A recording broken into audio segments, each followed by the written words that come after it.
ای مردم، ما یک امضایی کردیم در زمان همین اعلیحضرت بزرگوار، اومدیم 3 تا جزیره رو نوشتیم اکوپاید، اشغال. هیچ کسی این کارو نمیکنه. الان ببینید دلمون نمیکنه. الان برم توی داوری لاهه ما محکوم میشیم.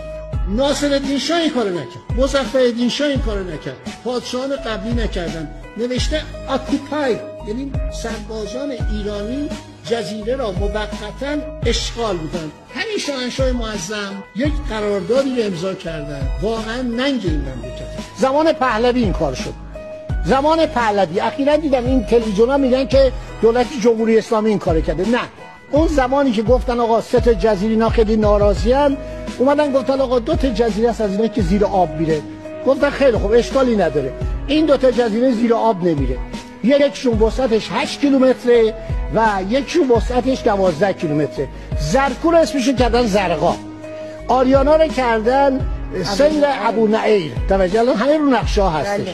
و بعد خیلی جالبه خانم، ما نمیدونستیم روزی 550,000 بشکه نفت دارن از اون جزیره دومی میگیرن. پر از منابع. ای مردم ایران، ثروت این مملکت رو دارن میدزدن، طلبکار